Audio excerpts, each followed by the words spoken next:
Doesn't this make you smile? Desserts growing up for me was always a reward. It was always eat your peas and you can have dessert. Make sure you finish your meat and you can have dessert. I'm really excited to be able to share with you some techniques that you really have to follow and pay attention to. Let's get started.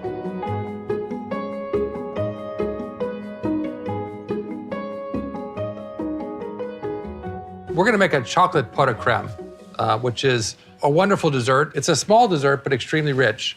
The quality of anything that we make is partially based on the ingredients that we use, and then of course, the technique or our skills to be able to produce it.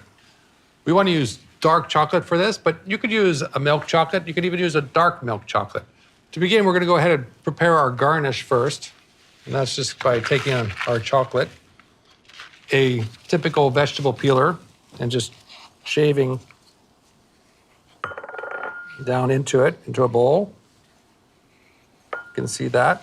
Do it this way.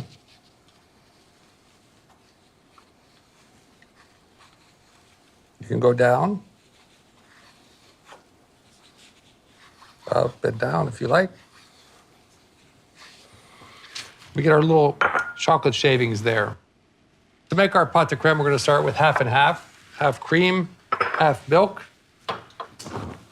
And the great thing about this pot de crème, I say pot de crème or pot de, in French, it's actually pot de crème.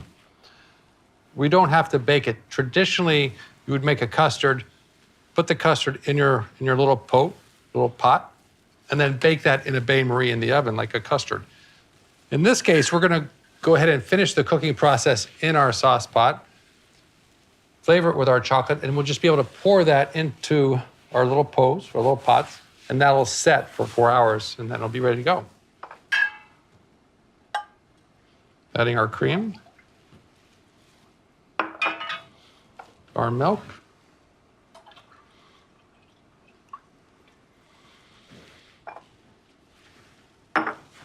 now while that's coming up to a simmer, we're gonna go ahead and whisk our egg yolks and our sugar. Take our egg yolks.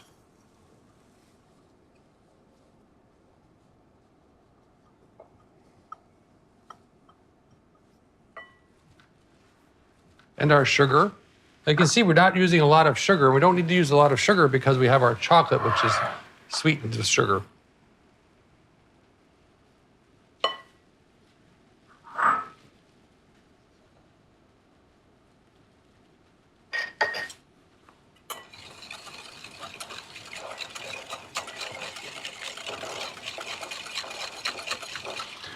There's two ways for us to tell when it's done. I'm going to show you one way with using a wooden spoon where we just brush our finger across it. It creates a separation between the cream and it drips down slowly. You can see the thickness and the viscosity of that. You can tell that it's finished then. Or you can use a thermometer. And the thermometer we want to take up to 85 degrees Celsius. As chefs, professional chefs, we always use the metric system. So we're always using grams, Celsius, milliliters, liters, because it's much easier for us to divide and multiply. Ounces is a very difficult thing to work with for us. Cups are a very difficult thing to work for us. They're not as precise as measurement is with the metric system. Our weights and our volumes are much more precise in metric. So we're always, in our kitchens, we're always talking about grams and milliliters or liters or centiliters or Celsius. So we're gonna watch this, let it come up to a simmer. Be careful, don't really walk away because if the milk starts to boil, it's gonna boil over very, very quickly. And of course, you'll have a mess on your stove and you'll have to start again because whatever's boiled over in terms of the volume of that is gonna be reduced with the amount that's boiled over onto the stovetop. So we have everything ready to go here for this. So percentages in chocolate, you'll see that all the time that they're qualifying how much cocoa is in chocolate, 60%, 68%, 70%, 76%. That's the amount of cocoa nib that's in the chocolate. The rest is other products. It could be lecithin, it could be sugar, it could be vanilla. It could be different ingredients that they put in the chocolate depending on what they're trying to achieve. But that percentage represents the amount of pure chocolate that's in there. Now, with that said, that percentage also includes added cocoa butter. Because cocoa butter is part of chocolate, it qualifies as being part of that percentage. The cocoa nib is what really you want to focus on, how much cocoa nib's in there. And traditionally, there's anywhere between 4 and 6% added cocoa butter to your chocolate. So when you see something that says 74% chocolate, you actually have somewhere between 70 and 68% cocoa nib and the rest cocoa butter. The cocoa butter has a nice texture on your tongue, and that's wonderful. It's that fat that we love, that way that fat finishes. There we go, it boiled. Okay, just interrupt that. We just want to go ahead and temper now our egg yolks. We don't want to pour all of this in there at once because it's so hot, it'll cook the egg yolks, and that's not what we want. We want to bring the egg yolks up to temperature slowly by adding hot liquid to it. And any custard that you make, this is the typical procedure that you would use.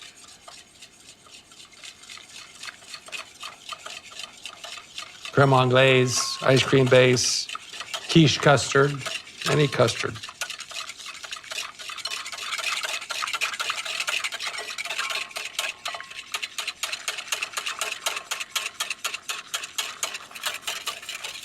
Okay. I'll wipe off the edge there.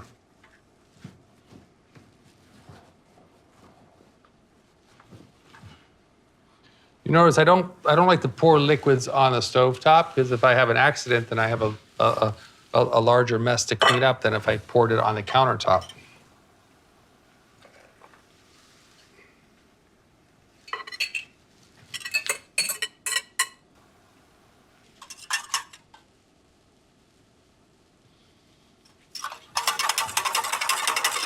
So just mix that thoroughly.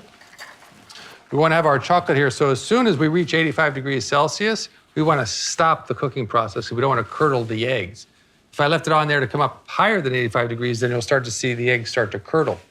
Is that a bad thing? It is, because it's a textural thing.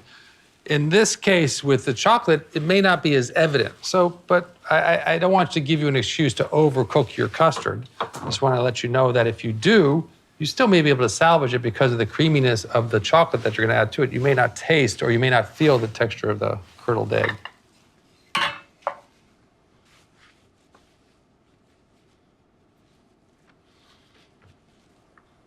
So it's still not quite there, but you can see, I can see it's already starting to come up. So I'm just going to be very careful here, because remember, the fire here is a lot higher than 85 degrees Celsius.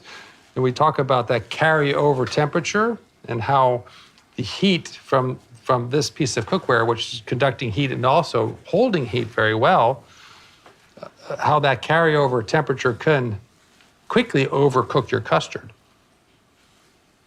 You can see where that little line is. Now, at 85 degrees, you don't have to worry about any salmonella in your eggs. You've cooked it to the temperature where it kills any bacteria. Again, when I talk about 85 degrees, I'm talking about Celsius. It's about 185 degrees in Fahrenheit.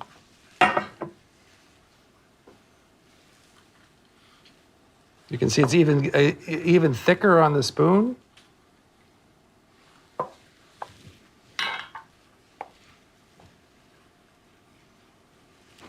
You notice I always take it off the heat when I'm testing it, just to make sure that it doesn't carry over or continue to cook beyond the temperature that I'm looking for.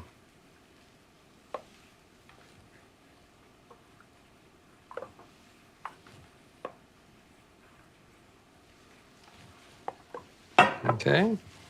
I can feel also, as I move my spoon through my custard, I can feel that it's getting thicker.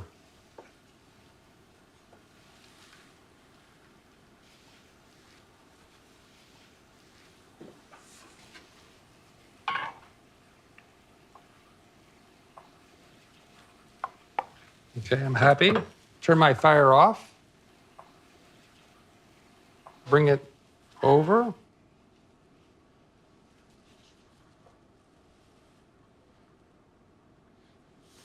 Add my chocolate.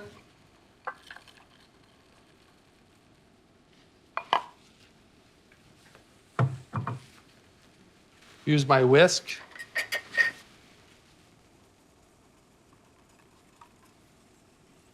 The temperature of the custard will melt the chocolate.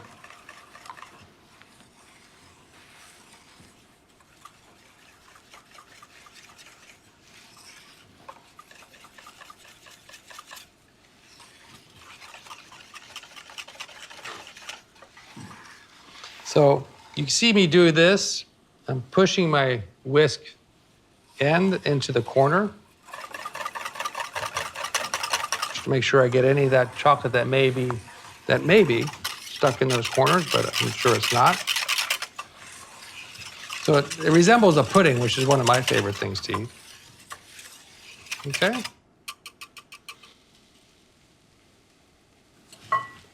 Now, this is finished. What we like to do is we like to get a little air into it, just to make it a little lighter, more of like a mousse consistency, where we whipped cream into it, into a mousse. In this case, we're gonna just take our stick blender. Again, this is totally optional. You don't really need to do this.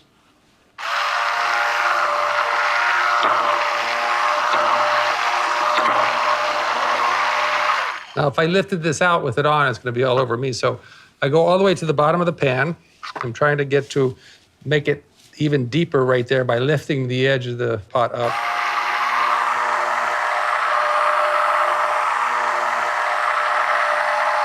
And you see how that just gives me a much smoother emulsion and gives me a little bit of air. You can see some air bubbles there. So it makes it just a little lighter. I like that.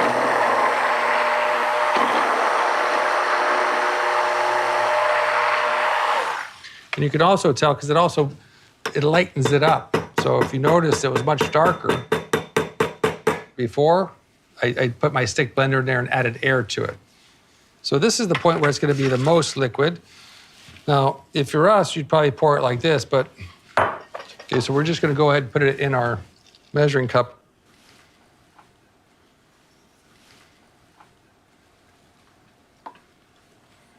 Getting all of that beautiful chocolate out of there.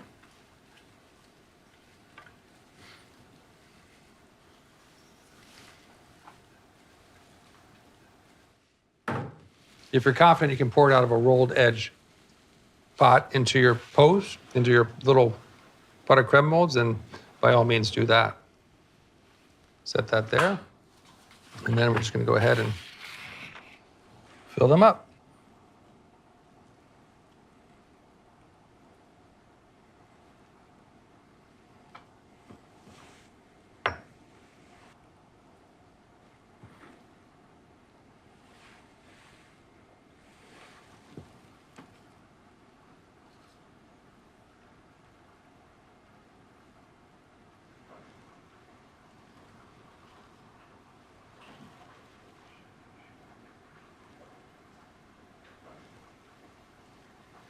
Yeah, this could be put in any container. It could be a small glass jar. It could be a small glass. It could be, if you're like me, it could be a large glass. So whatever size you want to use. This is a classic pot for the crème.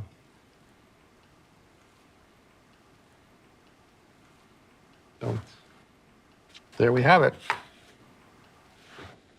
So just one more teaching point. We always just tap it lightly, just to make sure that the pot de crème gets a nice even layer there.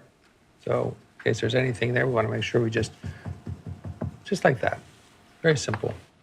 I'll place them in the refrigerator for 4 hours. I would suggest just laying a piece of plastic wrap lightly over that. We don't want to have any odors from our refrigerators to diminish the quality of our flavor of our chocolate.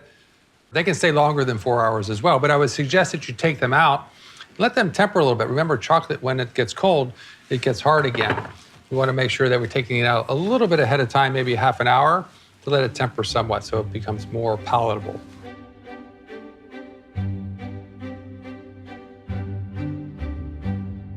All right, we've had these out for about a half an hour. For an example, I want to see where we are in terms of texture so we can share this together. Yeah. My spoon goes in nice and gently, and look at that. Look at how smooth and creamy that is. I don't want to put the whole thing in my, I would put the whole thing in my mouth, except I'm on camera, so I'm just gonna set it back in there, but I do want to taste it. But look at that, see? Shiny, creamy, emulsified.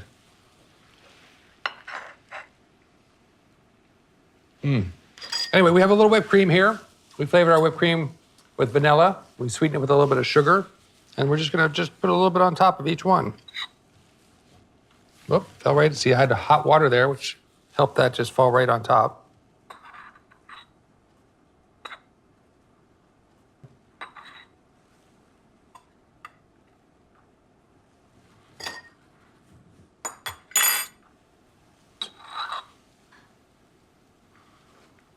Hot spoon, cold cream, beautiful tempered chocolate.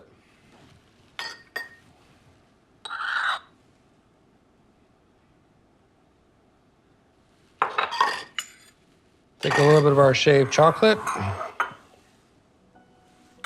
right on top. Boom, boom. Can't wait. Dark chocolate, pot de crème.